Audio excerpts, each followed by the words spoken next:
जी दोस्तों, मैं हूँ राकेश कुमावत और आज की वीडियो लेक्चर में पढ़ने वाले हैं अपन suspended animation in seed.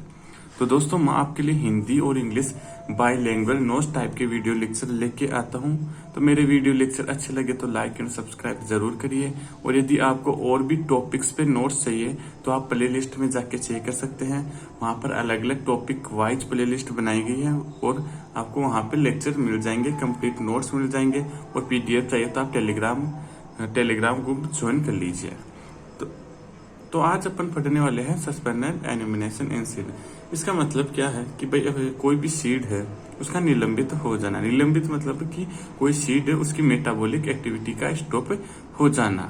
It is refer, ये सीड डोरमेंसी भी बोल सकते हैं। सीड डोरमेंसी का मतलब होता है कि भाई कोई भी सीड होता है उसका मेटाबॉलिक एक्टिविटी का क्या हो जाना, स्टॉप हो जाना। अपन आगे अलग अलग एग्जाम्पल भी देखेंगे, उनके द्वारा अपन समझेंगे कि डोरमेंसी किस तरीके से कितने टाइम तक हुई, क्यों होती है।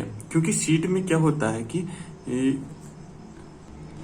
विभिन्न प्रकार के क्या कंपोनेंट स्टोरेज होते हैं, लेकिन इनमें वाटर कंटेंट कम होता है।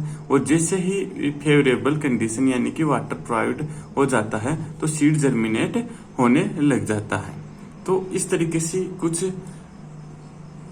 इंपोर्टेंट टर्म्स वो अपन जानेंगे। तो आइए एक एक लाइन अपन पढ़ेंगे। वेरियस एम्ब्रियोलॉजिस्ट के according seed is a unique structure होती है। आपको पता है कि सीड एक यूनिक स्ट्रक्चर होती है जो कंप्लीट प्लांट का फॉर्मेशन कर सकती है। और कोई भी जैसे कि प्लांट हो गया है ना, अपन की ह्यूमंस की बात करें तो जाइगोट वगैरह, तो ये क्या होते हैं कि ये ऐसी स्ट्रक्चर होती है जो अपनी जनरेशन को आगे बढ़ाने में हेल्पफुल होती है। तो वेरियस एम्ब्रियोलॉजिस्ट के according seed is a unique structure होती है जो एक साथ तीन प्लांट जनरेशन करने से, एक तो प्रेजेंट जनरेशन है ना, करंट जनरेशन का रिप्रेजेंट करती है। Seed as the properties of both the parent plant, so it can also be called a shoot and suspended animation of a future plant or a suspended animation। इसका मतलब कि seed में ऐसी कोई properties present होती है जो future में प्लांट में रिप्रेजेंट करती है। तो आफ्टर फर्टिलाइजेशन जैसे ओव्यूल्स से एम्ब्रियो का फॉर्मेशन हो जाएगा। एम्ब्रियो एंडोस्पर्म और प्राइमरी इंटीग्यूमेंट किसका फॉर्मेशन कर लेगा, जो सीड कवर का। तो ये स्ट्रक्चर होती है वो क्या करती है, जो अपन के पास पेरेंट जनरेशन है, नेक्स्ट जनरेशन है और प्रेजेंट जनरेशन, इन तीनों में रिप्रेजेंट करती है। तो इससे भी अपन एक तरीके से बोल सकते हैं कि सस्पेंडेड एनिमेशन का एक तरीके से ये फंक्शन है। तो जर्मिनेशन के टाइम सीड में एम्ब्रियो के अतिरिक्त कुछ स्टोरेज कंपोनेंट भी प्रेजेंट होते हैं। सीड में water content is very loss, यानी कि सीड में जो वाटर कंटेंट कम पाया जाता है वो कितना है, 5 to 12% तक होता है। तो इसी कारण मेटाबॉलिक एक्टिविटी भी वेरी स्लो होती है। जर्मिनेशन के टाइम पर्याप्त सुफिशियंट वाटर कंटेंट अवेलेबल होने पर यह मेटाबॉलिक एक्टिविटी सामान्य गति से होने लगती है, या फिर जर्मिनेशन के लिए सुफिशियंट कंपोनेंट अवेलेबल नहीं होने पर सीड सोमेटिक के सम टाइम के लिए सस्पेंडेड हो जाता है। इसका मतलब यह है कि भाई सीड है तो सीड में क्या वाटर कंटेंट एक बहुत कम मात्रा में होता है, जिससे क्या होगी, मेटाबॉलिक एक्टिविटी यानी कि सीड जर्मिनेशन के लिए जो प्रोसेस होती है वो बहुत धीमी होती है। लेकिन जैसे ही सीड को वाटर कंटेंट मिल जाता है ना, वाटर प्राप्त हो जाता है, तो वो जर्मिनेशन की स्टेज में आने लग जाता है और जर्मिनेट होकर वो ग्रो करने लग जाता है और फिर वेजिटेटिव ग्रोथ हो जाएगी। वेजिटेटिव ग्रोथ होने के साथ ही उसमें फ्लावर डेवलपमेंट होगा। फ्लावर डेवलपमेंट होने के बाद में फ्लावर बड डेवलपमेंट और फिर फर्टिलाइजेशन, पोलन डेवलपमेंट और फिर फर्दर सीड प्रोड्यूस कर देता है प्लांट। एक तरीके से ये प्रोसेस होती है।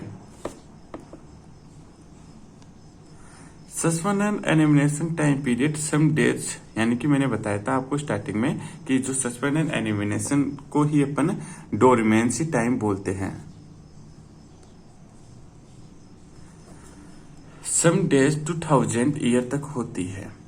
The period according to botanist phase is called dormancy. इसको अपन डोरमेंसी बोलते हैं। डोरमेंसी वर्ड का यूज किसी भी प्लांट की किसी भी ऐसी फेज के लिए किया जाता है जिसके अंतर्गत plant active growth some time के लिए अनस्टेबल फॉर्म में स्टॉप हो जाती है। तो आपको डोरमेंसी का मतलब पूछा जाए कि डोरमेंसी की डेफिनेशन आ जाए कि भाई सम प्लांट में मैनी प्लांट में सम टाइम के लिए जो मेटाबॉलिक एक्टिविटी है वो अनस्टेबल रूप में स्टॉप हो जाती है। उस पेज को क्या बोलेंगे अपन, सीड डोरमेंसी कहते हैं।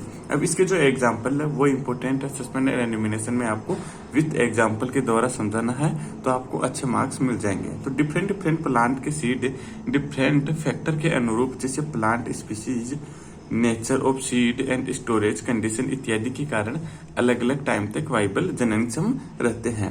मैंग्रोव प्लांट में विविपेरी पाई जाती है। विविपेरी का मतलब होता है कि जो सीड होता है वो कहाँ पे जर्मिनेट हो जाता है, जो पेरेंट प्लांट फ्रूट है वहां पे ही जर्मिनेट हो जाता है। तो मैंग्रोव प्लांट में विविपेरी पाई जाती है। तो राइजोपोरा में अक्सर ऐसा देखा गया है, एग्जाम्पल है राइजोपोरा। इन प्लांट के सीड में मैच्योर होते ही उस टाइम पेरेंट प्लांट पर ही जर्मिनेट हो जाते हैं। मैक्सिमम सीड प्लांट का डोरमेंसी पीरियड सम मंथ से लेकर 3 to 4 मंथ या फिर इससे ज्यादा टाइम तक भी हो सकता है तक वाइबल रहते हैं। जनन सम लिलिएसी फैमिली के maximum members such as onion के सीड 3-4 मंथ में ही वाइबल रहते हैं। नॉर्थ ईस्टर्न चाइना में एक सेक्टेड लोटस देखा गया था। समथिंग 0.7 से लेकर 3 मीटर डेप्थ में 100 ऑफ ईयर तक ये दबा रहा। तो जब इसे 1288 ईयर बाद में वाइबिलिटी भी बरकरार रही, क्या हुआ तो नॉर्थन ईस्टर्न में जो एक लोटस था, कमल का फूल था, वो क्या था कि भाई काफी सालों तक है, यानी कि 100 सालों से अधिक तक भी वो 0.7 से 3 मीटर की गहराई में दबा था और फिर भी निकाला ना तो वो जननक्षम रहा। The tundra regions of the North Pole of lupin, इसी तरह एक एग्जाम्पल है ल्यूपिन का, जो सीड 1000 ईयर आइस में दबे रहने के बाद में भी उससे जर्मिनेट कराया गया था। इस तरीके से वीड प्लांट्स होते हैं जो खपतवार होते हैं, उनमें भी डोरमेंसी देखी गई है, जिनमें क्या होता है कि जो सीड की वाइबिलिटी होती है 5 to 10 ईयर तक ही होती है। इनमें से सभी वीड स्पीसीज के सीड 100 ईयर तक वाइबल बने रहते हैं। आपने देखा होगा जब आपने क्या किया, फसल बोई के साथ ही क्या करते हैं कि उसके साथ खपतवार भी कि अवांछीय जो प्लांट होते हैं वो भी उगाते हैं। लेकिन जैसे ही कल्टीवेशन होने के बाद में क्या होगा, ये एक तरीके से जमीन में दबे रहते हैं और जैसे ही दोबारा आप फसल बोएंगे तो दोबारा वो वहां से सीड जर्मिनेट होना स्टार्ट हो जाता है। तो देखा जाए तो इनमें भी बोल सकते हैं कि एक तरीके से ये डोरमेंसी होती है। तो दोस्तों आज अपन ने पढ़ा है suspend and elimination of seed. तो आज का वीडियो लेक्चर अच्छा लगे तो लाइक एंड सब्सक्राइब जरूर कर दीजिए और आपके दोस्तों के साथ भी शेयर करिएगा। ऐसे ही मैं आपके लिए हिंदी और इंग्लिश बाइलैंग्वेज नोट्स टाइप के वीडियो लेक्चर लेके आऊंगा। यदि आप वीडियो को पॉज भी करके पढ़ सकते हैं और नोट्स चाहिए तो आप टेलीग्राम ग्रुप ज्वाइन कर लीजिए, वहां पर मिल जाएंगे। इसकी लिंक डिस्क्रिप्शन में दी गई है। ऐसे ही नेक्स्ट वीडियो तक, तब तक के लिए जय हिंद, थैंक यू दोस्तों।